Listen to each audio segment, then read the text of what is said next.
नमस्कार दोस्तों, स्वागत है आपका आज के मुख्य समाचार में, जिसमें सबसे पहली और बड़ी खबर में आपको बताएंगे कि पीएम मोदी और भाजपा की सरकार पर राहुल गांधी ने लगाया बड़ा आरोप। और पैंगोंग पहुंचे राहुल गांधी ने मोदी सरकार को घेरते हुए कहा कि चीन ने हमारी जमीन पर कर लिया है कब्जा, छीन लिया है चारागाह और सच नहीं बोल रहे हैं पीएम मोदी। जी हां दोस्तों, बेहद गंभीर आरोप लगाया है राहुल गांधी ने। साथ ही साथ दूसरी खबर में आपको बताएंगे कि सीएजी रिपोर्ट में खुलासे के बाद चारों तरफ से घिरी सरकार। नाना पटोले ने मोदी पर कसा तंज, कहा क्या सरकार आपने तो चमत्कार कर दिया, प्रोजेक्ट की कीमत 18 से 250 करोड़ कर दिया। तीसरी खबर में आपको बताएंगे कि छत्तीसगढ़ में चुनाव से पहले सर्वे के खुलासे से भाजपा में हड़कंप, पैरों तले खिसक चुकी है जमीन, हैरान कर रहे हैं आंकड़े और दोबारा बन रही है कांग्रेस की सरकार। साथ ही साथ खबर में आगे बताएंगे कि कांग्रेस के G23 गुट का मुद्दा दबाया, राजस्थान में ऑल इज वेल का संदेश, CWC में फेरबदल के मायने आपको समझाएंगे। और साथ ही साथ खबर में आगे जिक्र होगा मध्य प्रदेश के चुनाव का,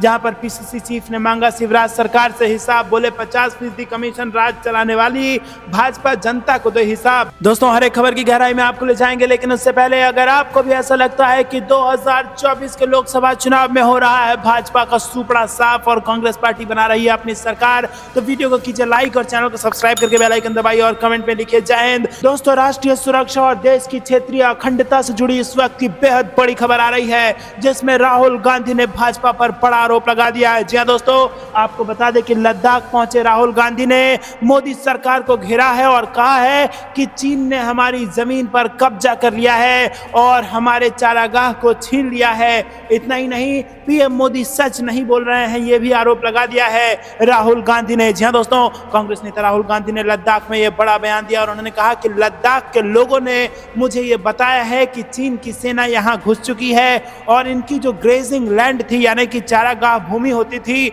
वहां अब वो लोग नहीं जा पा रहे हैं। लद्दाख में सब यही कह रहे हैं और प्रधानमंत्री ने ये कहा है कि 1 इंच जमीन भी नहीं गई है, लेकिन वो सच नहीं है। आप यहां किसी से भी पूछ लीजिए, वो आपको बता देगा। तो दोस्तों, राहुल गांधी ने लद्दाख के लोगों के हवाले से यह बयान दिया है कि लद्दाख के लोग जिस ग्रेजिंग लैंड, जिस चारागाह भूमि का इस्तेमाल करते थे, उस पर चीन ने कब्जा कर लिया है और लोग वहां पर नहीं जा पा रहे हैं। राहुल गांधी ने कहा कि लद्दाख के लोगों की बहुत सारी शिकायतें हैं, वो उस दर्जे से खुश नहीं हैं जो उन्हें दिया गया है। वो प्रतिनिधित्व चाहते हैं और बेरोजगारी की यहाँ पर समस्या है। लोग कह रहे हैं कि राज्य को नौकरशाही से नहीं बल्कि जनता की आवाज से चलना चाहिए। तो दोस्तों, यहाँ पर बेहद बड़ी खबर आ रही है। पीएम मोदी और भारतीय जनता पार्टी पर कई सारे सवाल के निशान खड़े कर दिए हैं कांग्रेस पार्टी ने। आपको क्या कुछ लगता है कमेंट में जरूर बताइए। वीडियो अभी तक लाइक नहीं किया तो लाइक जरूर कीजिएगा। रुक करते हैं ब्रेकिंग न्यूज की तरफ। नाना पटोले का मोदी सरकार पर तंज, सीएजी रिपोर्ट में घोटाले के खुलासे से मचा हड़कंप।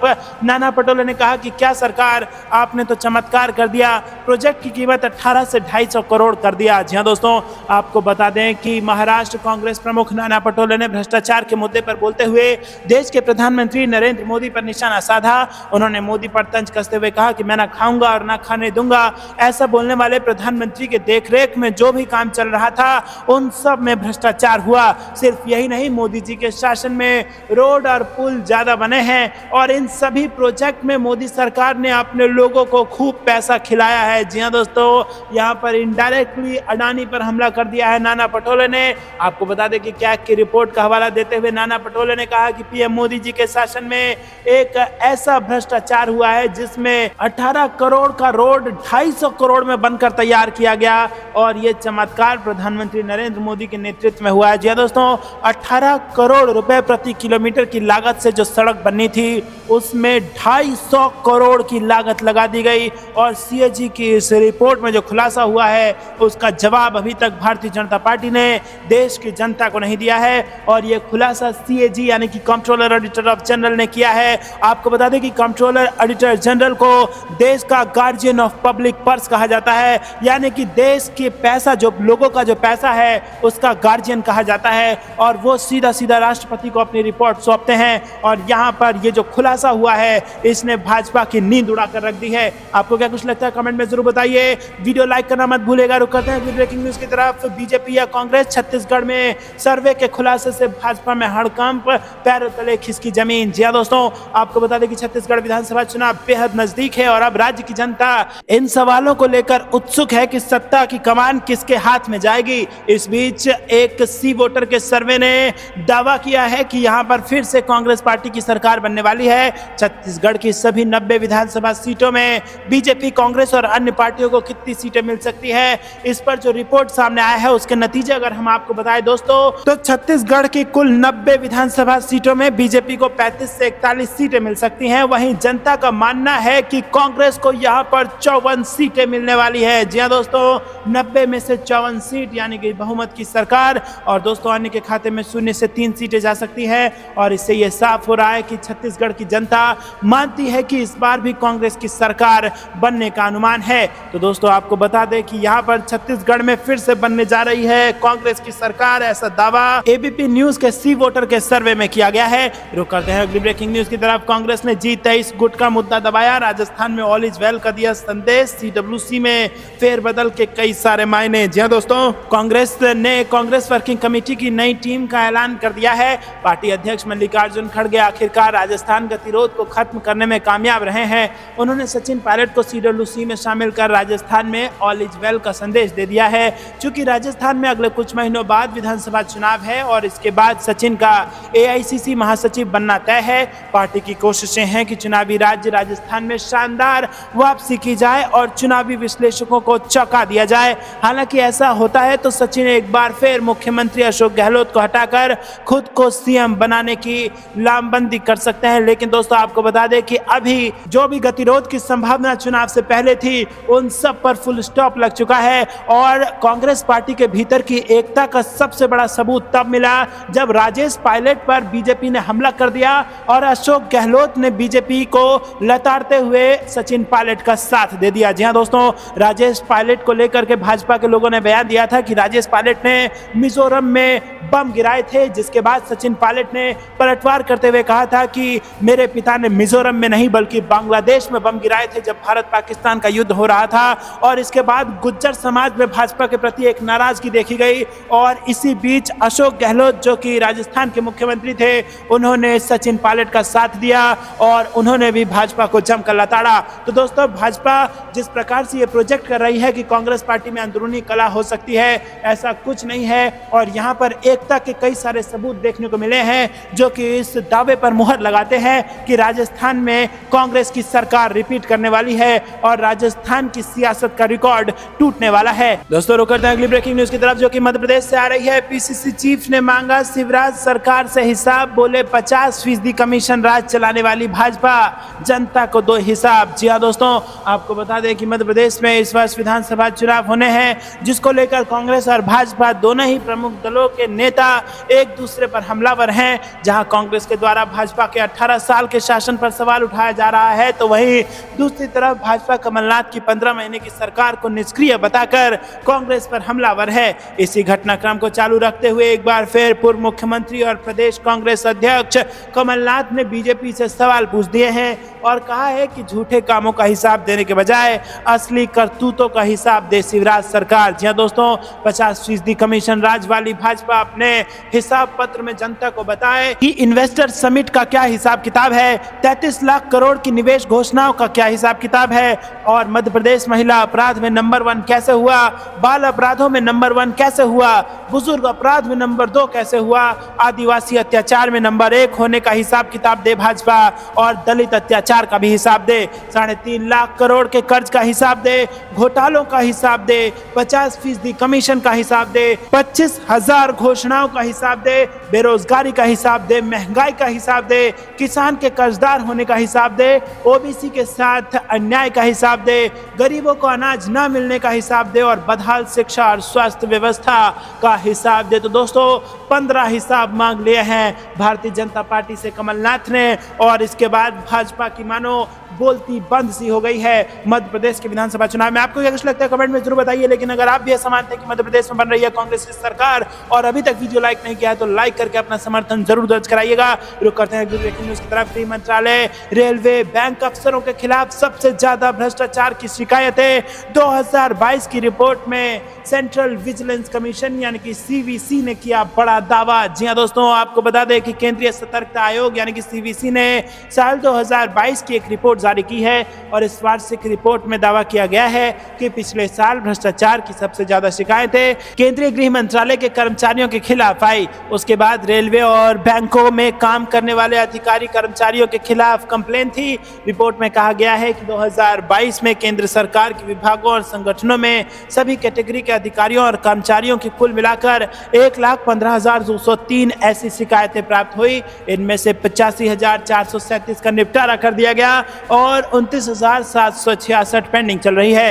रुक करते हैं अगली ब्रेकिंग न्यूज की तरफ। भारत जोड़ो यात्रा 2.0 लोकसभा चुनाव के लिए यूपी में रणनीति बनाएगी कांग्रेस। भारत जोड़ो यात्रा से पार्टी को है खास उम्मीद। जी हां दोस्तों, आपको बता दें कि उत्तर प्रदेश में कांग्रेस कार्यकर्ताओं को उम्मीद है कि पार्टी नेता राहुल गांधी अपनी भारत जोड़ो यात्रा के दूसरे चरण के दौरान उत्तर प्रदेश में पर्याप्त समय देंगे। और अपनी पिछली भारत जोड़ो यात्रा के दौरान कांग्रेस नेता ने उत्तर प्रदेश में सिर्फ 3 जिलों का ही दौरा किया था। कांग्रेस नेता राहुल गांधी की भारत जोड़ो यात्रा के दूसरे चरण की तारीख और कार्यक्रम को अभी अंतिम रूप दिया जा रहा है। इसी के साथ दोस्तों आपको बता दें कि राहुल गांधी यात्रा के दूसरे चरण में राज्य के बड़े हिस्सों का दौरा करेंगे। 2019 के आम चुनाव में अमेठी सीट से हारने के बाद राहुल गांधी 4.5 साल तक उत्तर प्रदेश से दूर रहे। रुक करते हैं अगली ब्रेकिंग न्यूज की तरफ। लोकसभा चुनाव 2024 से पहले रॉबर्ट वाड्रा का ऐलान, परिवार और पार्टी को निर्णय लेने की जरूरत है, मैं तैयार हूं। जी हां दोस्तों, लोकसभा चुनाव 2024 से पहले रॉबर्ट वाड्रा ने राजनीति में उतरने को लेकर बड़ा ऐलान किया है और चुनाव लड़ने की बात पर उन्होंने कहा कि यह निर्णय ऐसा नहीं है जिसे सिर्फ मैं ले सकता हूं, इस पर परिवार और पार्टी को निर्णय लेने की जरूरत है, मैं तो तैयार हूं। वाड्रा के इस ऐलान से सियासत के गलियारे में राजनीति का माहौल गरमाने लगा है। वर्ष 2024 के लोकसभा चुनाव को लेकर अभी से कांग्रेस की तैयारी का संकेत भी इससे मिलने लगा है और ऐसा पहली बार नहीं है जब रॉबर्ट वाड्रा ने लोकसभा चुनाव लड़ने का संकेत दिया हो। इससे पहले भी उन्होंने कुछ महीने पहले कहा था कि लोग चाहते हैं कि वो मुरादाबाद या यूपी में किसी अन्य जगह से प्रतिनिधित्व करें और समाज की सेवा करें। बता दें कि वाड्रा का जन्म भी यूपी के मुरादाबाद में ही हुआ था। रुका था अगली ब्रेकिंग न्यूज की तरफ। पायलट इज बैक, 3 साल बाद कांग्रेस की वर्किंग कमेटी में शामिल। चुनावी साल में राजस्थान के नेताओं के दबदबे की है ये वजह। जी हां दोस्तों, आपको बता दें कि आगामी दिनों में होने वाले विधानसभा और लोकसभा चुनावों के मद्देनजर कांग्रेस ने वर्किंग कमेटी की घोषणा कर दी है। Working committee UPA chairperson Sonia Gandhi, Congress के राष्ट्रीय अध्यक्ष मल्लिकार्जुन खड़गे, राहुल गांधी और प्रियंका गांधी सहित 39 नेताओं को स्थान इसमें दिया गया है और साथ ही 32 स्थायी सदस्य और 13 विशेष आमंत्रित सदस्य बनाए गए हैं। रुक करते हैं अगली ब्रेकिंग न्यूज की तरफ। लोकसभा चुनाव किस सीट से लड़ेंगे अखिलेश यादव, सपा मुखिया ने दिया बड़ा सियासी संकेत। जी हां दोस्तों, आपको बता दें लोकसभा चुनाव को लेकर सभी दल तैयारियों में जुटे हुए हैं। वहीं सभी की नजर सबसे अधिक लोकसभा सीट वाले राज्य उत्तर प्रदेश में है, क्योंकि माना जा रहा है कि इंडिया गठबंधन के बाद यूपी में लोकसभा चुनाव दिलचस्प होने वाला है। और इसी बीच यूपी के पूर्व सीएम और समाजवादी पार्टी के मुखिया अखिलेश यादव ने भी एक सियासी संकेत दे दिया है और यहां पर उन्होंने लोकसभा की चुनावी दंगल में ताल ठोकने का संकेत दिया है। दोस्तों, एक कार्यक्रम में अखिलेश यादव ने संकेत दिया है कि वो लोकसभा चुनाव लड़ सकते हैं। लोकसभा चुनाव लड़ने के सवाल पर अखिलेश यादव ने कहा कि चुनाव लड़ना चाहिए और ये पार्टी तय करेगी। जब अखिलेश यादव से पूछा कि क्या वो कन्नौज या आजमगढ़ से चुनाव लड़ेंगे, इस पर अखिलेश यादव ने कहा कि ये पार्टी तय करेगी। लेकिन अखिलेश यादव ने कहा कि दिल, घर और अपनापन कई लोकसभा सीटों पर है। रुक करते हैं अगली ब्रेकिंग न्यूज की तरफ। भारत माता के साथ नाइंसाफी, राहुल गांधी ने लद्दाख में किया चीनी घुसपैठ का दावा, तो बोले संजय राउत पीएम से कर दी बड़ी मांग। जी दोस्तों, लद्दाख दौरे पर गए कांग्रेस नेता राहुल गांधी ने रविवार को दावा किया कि चीन की सेना ने लद्दाख में घुसपैठ की है और राहुल गांधी के बयान का शिवसेना, उद्धव बाला साहब ठाकरे नेता और सांसद संजय राउत ने समर्थन किया है। राउत ने कहा है कि प्रधानमंत्री और रक्षा मंत्री को इस मामले पर गुमराह करने की जगह सच बतानी चाहिए। समाचार एजेंसी से संजय राउत ने कहा कि लद्दाख में चीन ने घुसपैठ करके अपना कब्जा बना लिया है, इसके सबूत भी सामने आए हैं, लेकिन हमारे रक्षा मंत्री, हमारे प्रधानमंत्री ये बात मानने को तैयार नहीं है। तो लगता है कि हम लोग भारत माता के साथ नाइंसाफी कर रहे हैं। राहुल गांधी के बयान के बाद महाराष्ट्र के कांग्रेस प्रमुख नाना पटोले ने प्रधानमंत्री मोदी पर निशाना साधा और पटोले ने कहा कि 15 अगस्त को झंडारोहण के दौरान वो लाल किले से झूठा भाषण दे रहे थे। राहुल गांधी ने खुद वहां मौके पर जाकर देखा है और कांग्रेस की तरफ से बार बार कहा जा रहा है कि अरुणाचल और लेह लद्दाख में चीन ने अतिक्रमण कर लिया है।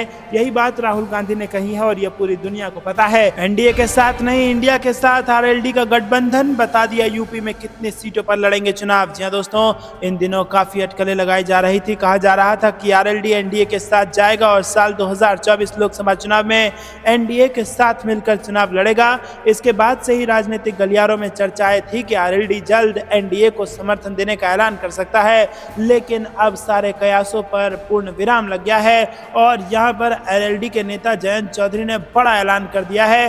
दोस्तों आपको बता दें कि यहाँ पर प्रदेश नेतृत्व में लोकसभा चुनाव में 12 सीटों पर चुनाव लड़ने की उन्होंने इच्छा जताई है और सीटों के बंटवारे के बारे में गठबंधन में अभी कोई निर्णय नहीं हुआ है, लेकिन यहाँ पर ऐलान कर दिया गया है कि एनडीए के साथ नहीं, इंडिया के साथ आरएलडी का गठबंधन तय है। रुक करते हैं अगली ब्रेकिंग न्यूज की तरफ। पिता राजीव गांधी को याद कर भावुक हुई प्रियंका गांधी, सोशल मीडिया पर शेयर किया वीडियो, लिखा जीना इसी का नाम है। जी हाँ दोस्तों, राजीव गांधी की 79वीं जयंती पर सोनिया गांधी और प्रियंका गांधी समेत कई लोगों ने पूर्व प्रधानमंत्री राजीव गांधी को श्रद्धांजलि अर्पित की। इस मौके पर प्रियंका गांधी अपने पिता को याद करते हुए भावुक हो गई और उन्होंने अपने सोशल मीडिया अकाउंट पर एक पोस्ट शेयर करते हुए राज कपूर की फिल्म का गाना जीना इसी का नाम है को शेयर कर दिया। रुक करते हैं अगली ब्रेकिंग न्यूज की तरफ। बीजेपी की कार्य समिति में सबसे सीनियर नेता का अपमान, पता चलने पर हाथ जोड़कर माफी मांगते रहे सुरक्षा कर्मी। जी हाँ दोस्तों, ग्वालियर में बीजेपी की प्रदेश कार्य समिति की बैठक से पहले जमकर हंगामा हुआ।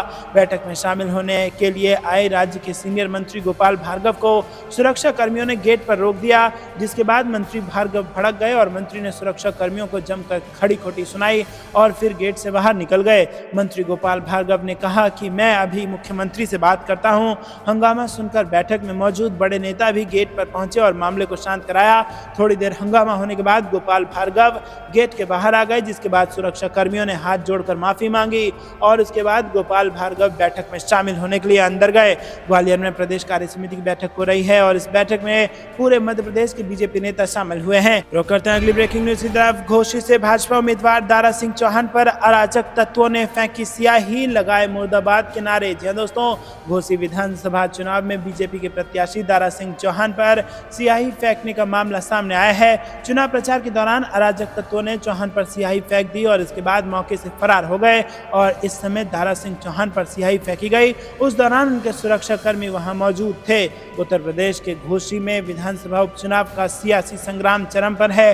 भाजपा प्रत्याशी दारा सिंह चौहान की राहें इस चुनाव में आसान होने का नाम नहीं ले रही हैं। रविवार को अपने चुनावी क्षेत्र में प्रचार के दौरान उन पर अराजक तत्वों ने स्याही फेंक दी। सुरक्षा कर्मियों की मौजूदगी में बदमाश इस वारदात को अंजाम देकर फरार हो गए। रुक करते हैं अगली ब्रेकिंग न्यूज की तरफ। अल्पसंख्यक मंत्रालय ने पकड़ा स्कॉलरशिप स्कीम में बड़ा घोटाला, सीबीआई जल्द ही कर सकती है अधिकारियों से पूछताछ। जी दोस्तों, स्कॉलरशिप स्कीम में अल्पसंख्यक मंत्रालय ने बड़ा घोटाला उजागर किया है, जिसको लेकर सीबीआई जल्द राज्यों के कुछ अधिकारियों से पूछताछ कर सकती है। दोस्तों, केंद्र सरकार के अल्पसंख्यक मंत्रालय की जांच में स्कॉलरशिप स्कीम में घोटाला सामने आने के बाद पता चला है कि फर्जी मदरसों और फर्जी छात्रों के नाम पर करोड़ों रुपए की छात्रवृत्ति बैंक खाते के जरिए निकाली गई और मामले की जानकारी मिलते ही अल्पसंख्यक मंत्रालय ने इसकी जांच सीबीआई को सौंप दी। शुरुआती जांच में सामने आया कि देश में 1572 संस्थाओं में करीब 830 संस्था सिर्फ फर्जी कागजों पर पाए गए हैं और इनमें पिछले 5 सालों में 144.83 करोड़ की स्कॉलरशिप का घोटाला किया गया। रुक करते हैं अगली ब्रेकिंग न्यूज की तरफ। कांग्रेस का घोषणा पत्र जनता करेगी तय, ईमेल आईडी से भेज सकते हैं सुझाव, दफ्तर जाकर लिखित में भी दे सकते हैं अपनी राय। जी दोस्तों, राजीव भवन में शनिवार को ही बैठक में यह फैसला लिया गया। रुक करते हैं अगली ब्रेकिंग न्यूज की तरफ। भाजपा प्रदेश अध्यक्ष की छिंदवाड़ा दौरा रद्द, कार्यक्रम को लेकर की गई सारी तैयारी धरी की धरी रह गई। जी दोस्तों, मध्य प्रदेश भाजपा के प्रदेश अध्यक्ष वीडी शर्मा का छिंदवाड़ा दौरा अचानक रद्द हो गया है। शर्मा 20 अगस्त को छिंदवाड़ा में आयोजित होने वाली कार्यकर्ता सम्मेलन में पहुंचने वाले थे। इसका कारण अभी तक पता नहीं लगा है। रुक करते हैं अगली ब्रेकिंग न्यूज की तरफ, जो कि मणिपुर से आ रही है। विधानसभा सत्र का बहिष्कार करेंगे कुकी विधायक, बीजेपी विधायक भी होंगे शामिल। जी दोस्तों, आपको बता दें कि मणिपुर हिंसा के कारण राज्य की बीजेपी सरकार कटघरे में है। विपक्षी दलों के साथ अपने विधायक और सांसद भी राज्य सरकार पर सवाल उठा रहे हैं और इसी बीच विपक्षी दलों और नागरिक समाज संगठनों की बड़े पैमाने पर मांगों के कारण बीरेंद्र सिंह के नेतृत्व वाली मणिपुर सरकार ने सोमवार से विधानसभा सत्र बुलाने का फैसला किया है। दोस्तों, रुक करते हैं अगली ब्रेकिंग न्यूज की तरफ। विधानसभा चुनाव से पहले केसी वेणुगोपाल ने संभाला मोर्चा, 75 सीट जीतने की बनाई रणनीति। जी दोस्तों, विधानसभा चुनाव से पहले छत्तीसगढ़ में कांग्रेस के प्रभारी महासचिव केसी वेणुगोपाल ने मोर्चा संभाल लिया है और शनिवार को कांग्रेस मुख्यालय में हुई बैठक में विधानसभा में 75 सीटें जीतने के हिसाब से रणनीति बनी। बैठक के बाद वेणुगोपाल ने कहा कि इस बार हमारा लक्ष्य 75 सीट जीतने का है और इसके हिसाब से बैठक में प्लानिंग की गई है। रुक करते हैं अगली ब्रेकिंग न्यूज की तरफ। 2024 की जंग से पहले खड़ा खड़गे ने बनाई नई टीम। CWC में सचिन पायलट की एंट्री, शशि थरूर को भी मिली जगह। जी हां दोस्तों, कांग्रेस अध्यक्ष मल्लिकार्जुन खड़गे ने CWC की नई टीम का ऐलान कर दिया है और खड़गे ने अपनी टीम में अपने खिलाफ कांग्रेस अध्यक्ष का चुनाव लड़ चुके शशि थरूर और राजस्थान कांग्रेस के नेता सचिन पायलट को भी शामिल किया है। इसके अलावा गांधी परिवार के तीनों चेहरों को कांग्रेस कार्य समिति में रखा गया है। रुक करते हैं ब्रेकिंग न्यूज की तरफ। महाराष्ट्र में दिसंबर में हो सकते हैं विधानसभा चुनाव, महाविकास अघाड़ी गठबंधन के इस दल ने किया बड़ा दावा। जी हां दोस्तों, कांग्रेस के वरिष्ठ नेता विजय वेडेट्टीवार ने शनिवार को दावा किया कि महाराष्ट्र में विधानसभा चुनाव 2024 के मध्य में होने वाले लोकसभा चुनाव से पहले इस साल दिसंबर में होंगे। दोस्तों, इससे पहले महाराष्ट्र में विधानसभा चुनाव अक्टूबर 2019 में हुआ था और विपक्ष के नेता ने यहां संवाददाता सम्मेलन को संबोधित करते हुए आरोप लगाया कि सत्तारूढ़ भारतीय जनता पार्टी अपने करीबी उद्योगियों को लाभ पहुंचाने के लिए जंगल से जुड़े कानूनों में बदलाव कर रही है। दोस्तों, ये थी दिन भर की सारी जरूरी और बड़ी खबरें। अंत तक बने रहने के लिए बहुत बहुत धन्यवाद। जाने से पहले वीडियो को लाइक और चैनल को सब्सक्राइब करके बेल आइकन जरूर दबाइए और कमेंट में लिखिए जय हिंद, जय भारत।